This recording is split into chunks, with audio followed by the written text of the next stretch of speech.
Hello दोस्तों, नमस्ते, प्रणाम करती हूँ। मैं सुमित्रा यादव अपने यूट्यूब चैनल पर आप सभी दर्शकों का स्वागत वंदन करती हूँ। एक प्यारा सा मजेदार गारी गीत लेकर आई हूँ, बहुत पुराने जमाने का।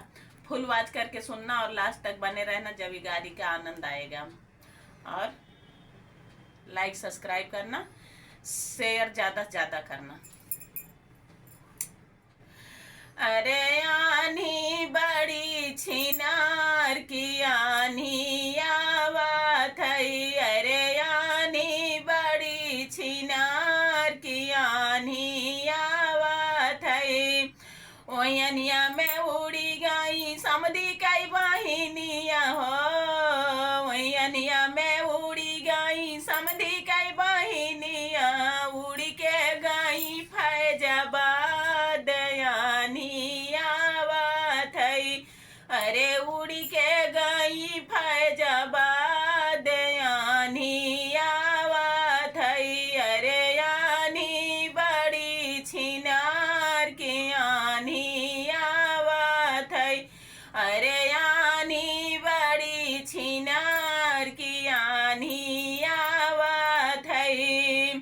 सब मजा मारई मुंशी दरोगा, सब मजा मारई मुंशी दरोगा, अरे लहंगा उठावई कोतवाल यानी आवत है, अरे लहंगा उठावई कोतवाल यानी आवत है, अरे यानी बड़ी छिनारी यानी आवत है, अरे यानी बड़ी छिनारी यानी आवत है। वैयनिया में उड़ी गई दुल्हा कई बहिनिया हो, वैयनिया में उड़ी गई दुल्हा कई बहिनिया, उड़ी के गई फैजाबाद यानी आवत है, अरे उड़ी के गई फैजाबाद यानी आवत है।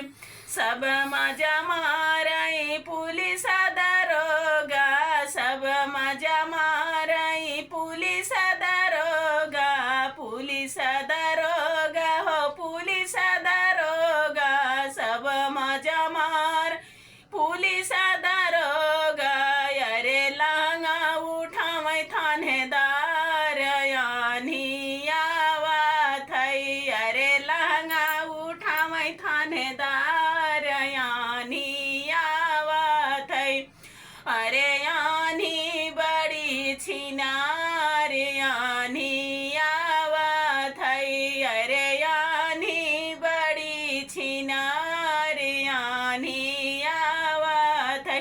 वैयनिया में उड़ी गई तिलकारू कई बहिनिया हो, वैयनिया में उड़ी गई अगुआ कई बहिनिया हो, उड़ी के गई फैजाबाद यानी आवत है, अरे उड़ी के गई फैजाबाद यानी आवत है।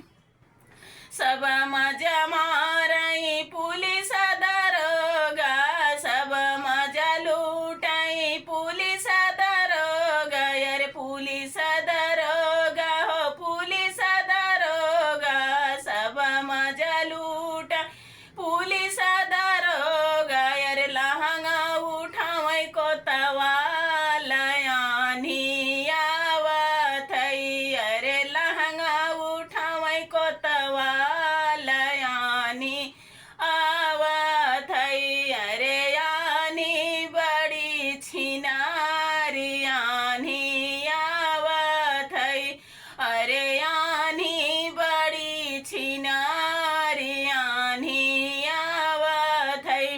वैयनिया में उड़ी गई कुलबरती हवन कई बहिनिया हो, वैयनिया में उड़ी गई कुलबरती हवन कई बहिनिया, अरे उड़ी के गई फैजाबाद यानी आवत है, अरे उड़ी के गई फैजाबाद यानी आवत है। सब मजा मारई पुलिस दरोगा, सब मजा मार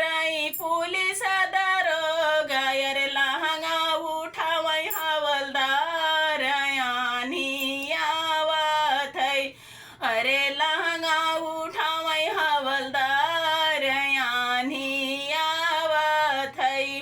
अरे यानी बड़ी छिनारी यानी आवत है। अरे यानी बड़ी छिनार की यानी आवत है।